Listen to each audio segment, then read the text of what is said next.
جس طرح وہ ان کو مینج کرتی ہیں ایک خاتون ہوتے ہوئے, ایک ظاہر ہے حکومت کا نمائندہ ہوتے ہوئے, اور جس طرح لوگوں کا رسپانس ہے, اور جس طرح مریم نواز پہ لوگ واری صدقے ہو رہے ہیں, اور جس طرح مریم اورنگزیب جو ہیں اپنے لوگوں میں ان کی زبان میں جس طرح بات کر رہی ہیں, یہ ایک 2 سے 3 منٹ کی ویڈیو ہے, آپ دیکھیے گا کہ پنجاب کی حکومت, وفاقی حکومت کے ساتھ ساتھ پنجاب کی حکومت کس طرح اپنے عوام کے ساتھ ہے, کس طرح مدد کر رہی ہے. اس کے بعد میں آپ سے بات کروں گا آگے بڑھ کے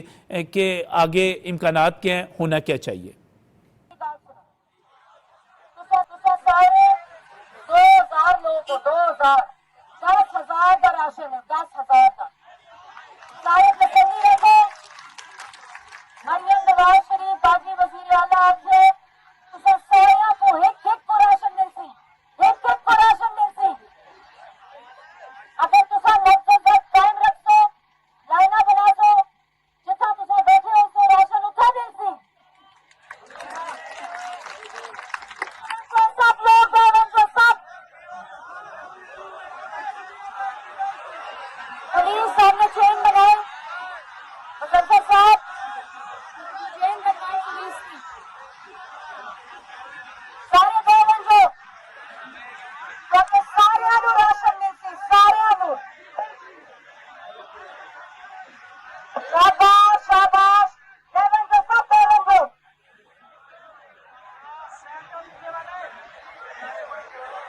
اچھا سارے بیٹھو پہلے بیٹھو. گورنمنٹ کو سارے گورنمنٹ کو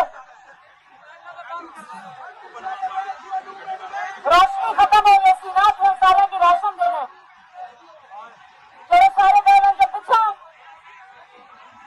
تو سبھی گورنمنٹ کو سارے گورنمنٹ کو پہلے گورنمنٹ کو سارے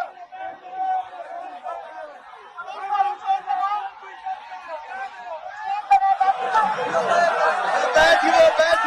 محنت کرو.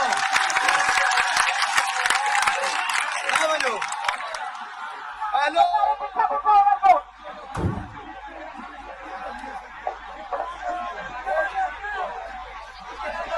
شاباش شاباش.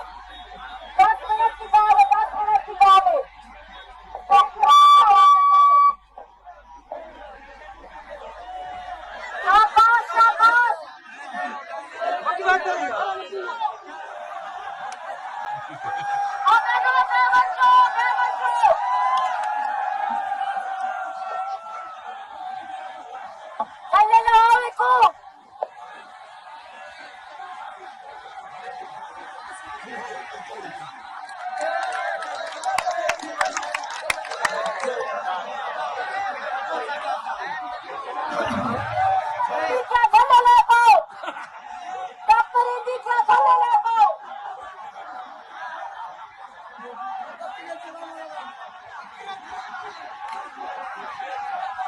شاباش شاباش.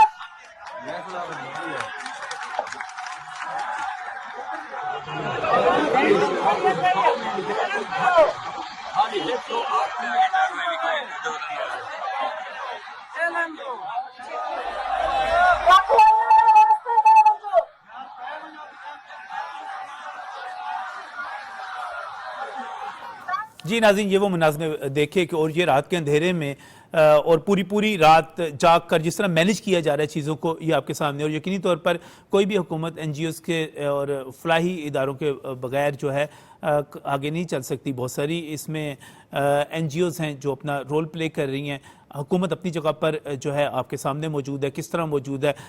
میں اب جاننا چاہ رہا ہوں کہ آگے یہ جو پانی اب اس وقت سندھ کی طرف بڑھ رہا ہے اور سندھ میں سیلاب ہے,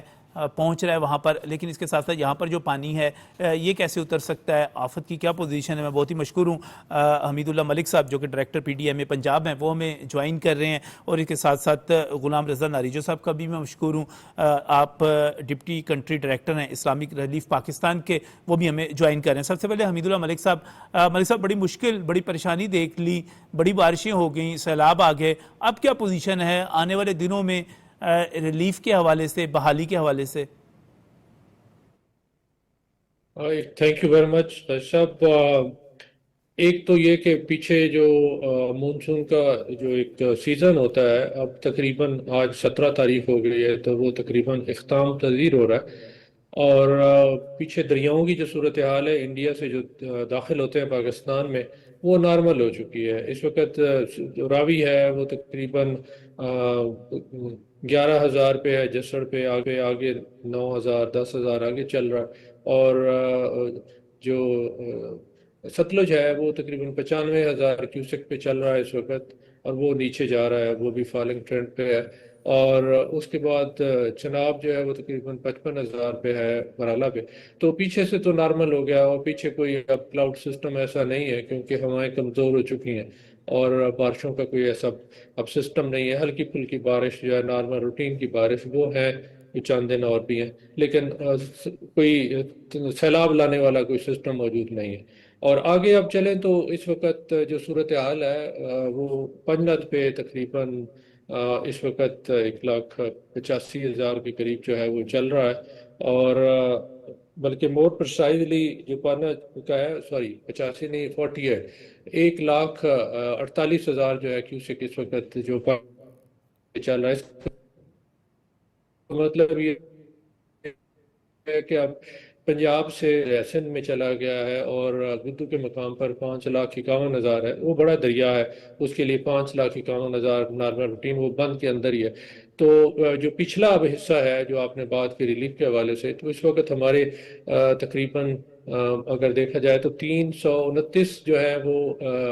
کیمپ وہ اس وقت کام کر رہے ہیں، اور اس میں تقریباً 1,04,000 لوگ موجود ہیں، اور 385 میڈیکل کیمپ ہیں جس میں تقریباً کوئی 5 لاکھ کے قریب، 5 لاکھ بلکہ 5.5 لاکھ کے قریب لوگوں کو ٹریٹ کیا گیا ہے. کیونکہ جب فلڈ آتا ہے تو جب لوگ ایک جگہ پر سٹرینڈڈ ہوتے ہیں، پھنس جاتے ہیں، تو پھر وہ کپڑے تبدیل نہیں کر پاتے، ان کو اپنے پسینہ بھی آتا ہے، دوسری پرابلم بھی ہوتی ہیں. صاف ظاہر ہے اسی جگہ پہ انہوں نے ساری زندگی کے جو جتنے بھی کام ہیں وہ کرنے ہوتے ہیں، تو پھر ان میں خارش کے جو ہے نا بیماری پیدا ہوئی، تو وہ اس کے لیے ٹریٹمنٹ جو ہے نا وہ ضروری ہوتا ہے. تو وہ ساتھ ساتھ چل رہا ہے. اور اب جہاں تک بات ہے اب کہ اب آگے کرنا کیا ہے، اب اس میں یہ ہے کہ لوگ جو ہیں وہ واپس گھروں کو اگر جاتے ہیں تو کچے مکان اگر جن کے تھے وہ گرے ہیں تو ان کے لیے پرابلم یہ ہوگا کہ ان کو اوپن ایئر یقیناً اگر وہ جا کے بناتے بھی ہیں تو اس کو مہینے نہیں تو کم از کم ہفتے تو لگ ہی جائیں گے. تو ایسی صورت میں وہاں پر پانی چونکہ نیچی جگہوں پر رک گیا ہوگا، اور جتنا پانی باہر دریا میں جا سکتا ہے اتنا واپس بھی چلا جائے گا. لیکن اس کے باوجود جو تھوڑی سی جو ڈپریشن والی جگہ ہیں وہاں پر پانی کا رکنا ایک نارمل سی بات ہے. اس میں پھر ڈینگی کا آنا یہ بھی یقینی ہے. تو اس لیے خاص طور پر ان دنوں میں یہ ڈینگی کا جو مچھر ہے وہ بھی کامن ہو چکا ہے، ہر طرف پنجاب میں ہوتا ہے تقریباً. تو اس سے ذرا محفوظ رہیں. جو پی ڈی ایم اے کی طرف سے تقریباً ہر جگہ پر جو ماسکیٹو نیٹس ہیں وہ مچھردانیاں جو جس کو کہتے ہیں تو وہ پہنچا دی گئی ہیں اپنے، تو وہاں پر وہ استعمال کریں. دوسرے طور پر اگر ممکن ہے تو کچھ دن اور وہاں انتظام چارے کا بھی انتظام ہے، تو وہاں کچھ دن ٹھہر کے تو مت جا کر کام کر لے. بچے وغیرہ جو ادھر ہیں، اگر عورتیں ہیں بچے ہیں تو وہ اگر کچھ دن ٹھہر کے اپنا جو بھی انہوں نے کام کرنا ہے تو وہاں سے بھی کر سکتے ہیں. اور اگر واپس جانا ہے تو ایک خاص طور پر کہ تمام وہ لوگ جن کے ساتھ اس طرح کا پرابلم ہوا ہے وہ کسی نہ کسی پلیٹ فارم پہ وہ جو کیمپ ہے وہاں پر رجسٹر ضرور رہیں، تاکہ لوگوں کو پتہ چلے کہ اگر کسی جگہ پر کوئی مدد پہنچانی ہے تو ان کو پتا ہو کہ یہ لوگ فلاں جگہ پر وہاں سے شفٹ ہوئے ہیں. تو اب آپ کہہ رہے ہیں کہ ایک مشکل ایک مصیبت وہ تو گزر گئی، اب مزید بارشوں کا یا سیلاب کا امکان نہیں ہے، لیکن اب وبائی امراض کا اور کھلے ماحول میں سونے سے اور مچھروں سے اور بیماریوں سے اب اس کا چیلنج ہے ہمارے سامنے. جی بالکل، آپ بجا فرمایا. اس میں 2-3 چیزیں اور بھی ہیں، کیونکہ پانی صاف پینے کا پانی کا پرابلم ہو سکتا ہے جس کی وجہ سے ہو سکتا ہے ڈائریا اور اس طرح کا پیٹ کے خراب ہونے کے چانسز بھی ہیں. واٹر مان ڈیزیزز بھی ہو سکتے ہیں. تو ایسی صورت میں مختلف جو کیمپس ہیں اور جو ہیلتھ کے سینٹرز ہیں وہاں پر واٹر پیوریفیکیشن پلز، وہ چھوٹی چھوٹی گولیاں ہوتی ہیں جو اگر پانی جو پینے والا ہے اس میں ڈالیں تو وہ پانی صاف ہو جاتا ہے. آپ پھر اس کے بعد اس کو استعمال کر سکتے ہیں. اس کا خاص طور پہ استعمال کریں. اور کیونکہ اب جو ہیلتھ کا جو سروس ہوگی وہ ڈور ٹو ڈور لے کے جانا بہت مشکل ہو جائے گا. اس کی وجہ یہ ہے کہ ابھی تو راستہ جو ہے وہ تھا، پانی جو ہے بے شک فلڈ تو نقصان تو کرتا ہے، لیکن اس کے ساتھ یہ ہے کہ ایک اپرچونٹی یہ تھی کہ ہر طرف کشتی کے ذریعے آپ پہنچ سکتے تھے. لیکن جیسے ہی پانی اترے گا تو راستے جو ہے نا، سڑکیں تو پہلے ہی کافی حد تک مزید مشکلات جو ہیں ان کا سامنا کرنا پڑے گا، لیکن حکومت ڈٹرمنڈ ہے اور پی ڈی ایم اے بھی اپنی جگہ پر موجود ہے، ادارے بھی اپنی جگہ پر موجود ہیں. اس میں این جی اوز بھی بڑا کام کر رہی ہیں. جیسے میں پہلے بات کر رہا تھا، ہم بات کرنے کی کوشش کر رہے تھے غلام رضا ناریجو صاحب سے، اس وقت ہمارے ساتھ موجود ہیں. غلام رضا صاحب، اس وقت جو آپ کیا سمجھتے ہیں ترجیحات کیا ہونی چاہیے، کیا ریلیف ہے، کیا چیزیں ہیں جو متاثرین تک پہنچنی چاہیے؟ بہت شکریہ جی. خصوصی طور پہ میں اس کو 2 مراحل میں تقسیم کروں گا. جو اس وقت صورتحال چل رہی ہے بالخصوص جنوبی پنجاب کے اندر، ادھر تو حتمی امداد کی ضرورت ہے، اور اس کے اندر کیونکہ جب لوگ دربدری کے عالم میں اور ڈسپلیس ہو رہے ہیں تو ان کو فوری طور پہ فوڈ کی ضرورت ہے. لیکن جیسے یہ لوگ واپس ہو رہے ہوں گے تو ڈرائی فوڈ، تاکہ وہ اپنی زندگی کو تھوڑا نارمل پیس یا اس طرف لے کے چل سکیں. اور ساتھ آپ دیکھیے کہ بچوں کی غذائی ضروریات بہت مختلف ہیں. وہاں شیرخوار بچے بھی ہیں، اور اس جگہ پہ آپ دیکھیے کہ ضعیف لوگ بھی ہیں. تو ان کی خوراک کے حوالے سے آپ کس طرح سے وہ امداد میں چیزیں شامل کر رہے ہیں جو کہ ان کی طرف جانی چاہیے. پھر آپ دیکھیے کہ اس پورے سیلابی ریلی کے اندر انہوں نے اپنی تمام اساساجات ختم ہوئے ہیں. ان اساساجات کے حوالے سے آپ کس طرح سے کچن آئٹمس ان کو دے رہے ہیں، آپ ان کے ہاؤس ہولڈ کٹس دے رہے ہیں تاکہ ایک نارملسی کی طرف وہ بڑھ سکے. تو یہ ایک پہلا مرحلہ ہے جس کے اندر بالخصوص اسلامک لیگ پاکستان نارووال اور قصور سے کام شروع کرتے ہوئے اس وقت اپنی پوری توانائی مرکوز کی ہوئی ہے، اور اس وقت ضلعی انتظامیہ کے ساتھ شانہ بشانہ ہم کام کر رہے ہیں، مظفر گڑھ کے اندر، بھاولپور کے اندر، ملتان کے اندر، راجن پور کے اندر. اور ہم نے کوشش کی ہے کیونکہ لوگوں کے گھر تقریباً متاثر ہو چکے ہیں، اور جس وقت وہ کیمپس کے اندر تھے تو کیمپس کے اندر ہم نے حد الوسع کوشش کی کہ ان کے کھانے کی ضروریات اور ان تمام طبقے زندگی کے کھانے کی ضروریات کس طرح سے پوری کی جائیں، اور جب وہ واپس ہو رہے ہیں تو ان کے تمام وہ بلانگنگز جو متاثر ہوئے ہیں وہ ان کو کٹس کی صورت میں کیسے دی جائے. اور میں خصوصاً ذکر کرتا ہوا چلوں کہ ان میں خصوصاً خواتین کے حوالے سے جو مخصوص ضروریات ہیں ہم نے اس کے اوپر بہت نظر مرکوز رکھی ہے کہ وہ متاثر نہ ہو پائیں، اور بیک وقت ایسے بیمار افراد. اور آگے آپ کو پتہ ہے کہ جیسے ہی پانی کم ہو رہا ہوگا تو ملیریا اور ڈینگی کے خطرات ہیں، تو اس کے حوالے سے ہم نے کوشش کی ہے کہ ضلعی انتظامیہ سے مل کے کیسے وہ اقدامات کیے جائیں جس طرح سے اس بیماریوں کو آؤٹ بریک یا اس کے پھیلاؤ سے روک تھام کا عمل کیا جا سکے. پھر 2-3 ہفتوں کے بعد یہ یکسر صورتحال تبدیل ہو رہی ہوگی، اور اس میں پھر جائزہ لیا جائے گا کہ گھر کتنے منہدم ہوئے. خصوصاً جب پنجاب کی بات ہوتی ہے تو جس کا مطلب ہے کہ ہم پورے پاکستان کے 60% غذائی ضروریات یا خوراک کی ضروریات کی بات کر رہے ہیں، اور اس وقت پورے پنجاب میں چاولوں کی فصل تو متاثر ہوئی، کپاس کی فصل متاثر ہوئی، مکئی کی فصل متاثر ہوئی، بہت سبزیاں متاثر ہوئی. تو جب ہم دیکھ رہے ہیں تو ہم ان کی بحالی کے اندر صرف گھروں کو نہیں دیکھ رہے، ہم ان کی پوری زراعت کی بحالی کے حوالے سے دیکھ رہے ہیں کہ کس طرح سے حکومت کے ساتھ شانہ بشانہ کام کیا جا سکے، اور اس کے بہت کام کرنے کی ضرورت ہے. پھر انہوں نے لوکل انفراسٹرکچر بہت زیادہ متاثر ہوا ہے، اس کے اوپر کام کیسے کیا جا سکے، اور واٹر اینڈ سینیٹیشن فیسلٹیز مکمل طور پہ متاثر ہو چکے ہیں، اور پانی جب یہ واپس ہو رہے ہوں گے تو ان کو پانی صاف میسر نہیں ہوگا. اس کے حوالے سے حتمی طور پہ ان کی ضروریات کیسے پوری کی جا سکتی ہیں، اور آگے چل کے ان کی تمام اسکیمز بحال کرنے کے لیے کس طرح سے ایک جامع منصوبہ جات طے کیے جا سکتے ہیں. میں بہت مشکور ہوں ضلعی انتظامیہ کا، صوبائی حکومت کا، کہ انہوں نے جس طرح سے پورے ہیومینیٹیرین سیکٹر کے ساتھ تعاون کیا ہے، اور فل انہوں نے NOCs دے کے ایک راہ ہموار کی ہے کہ ہم ان کے ساتھ مل کے کام کر سکیں. میں ان کو خراج تحسین پیش کرتا ہوں. اور بالخصوص آخر ایک میں آپ کو ذکر کرتا چلوں کہ جس طرح سے پنجاب میں ہیومن لاسز کو یا انسانی جانوں کے لحاظ سے محفوظ کیا گیا ہے، اور فوری طور پہ ریسکیو اور سرچ آپریشن 1122 کے ذریعے کی گئی ہے، یہ بھی بہت قابل تحسین عمل ہے کہ اتنے بڑے پیمانے پہ جو ریسکیو اور آپریشن مشین چلی ہے ان تمام دنوں کے دوران، اور ضلعی انتظامیہ اور صوبائی انتظامیہ میں کارۂ نمایاں سر انجام دیا ہے. تو میں اس کا ذکر ضرور کروں گا. جی بہت بہت شکریہ غلام رضا اپڈیٹ کرنے کے لیے. اور واقعی جس آپ اس پر گہری نظر رکھے ہوئے ہیں اور آگے کا لائحہ عمل بھی آپ بتا رہے ہیں. میں حمید اللہ ملک صاحب کا بھی مشکور ہوں، انہوں نے بتایا کہ اب بارشیں نہیں ہوں گی، لیکن آگے جو آنے والے چیلنجز ہیں ان کے بارے میں بھی بتایا. میں اپنے مہمانوں کا شکریہ ادا کرتا ہوں. اور ناظرین، آخر میں آپ کو لے کر جانا چاہ رہا ہوں ایک مرتبہ پھر حکومت کی ان کوششوں کی طرف جو کہ وفاقی سطح پر اور صوبائی سطح پر اس وقت کی جا رہی ہیں. مختلف NGOs بھی حکومت کے ساتھ کام کر رہی ہیں اور اس کام کو آپ یہ دیکھیے کہ وزیر اعظم پاکستان چاہے بیجنگ میں ہوں یا وہ بیرون ملک ہوں وہ نامزدگان کے حوالے سے میٹنگز کر رہے ہیں. وزیر اعلیٰ پنجاب جہاں پر موجود ہیں وہ اس حوالے سے مکمل ہر روز دورے کر رہی ہیں.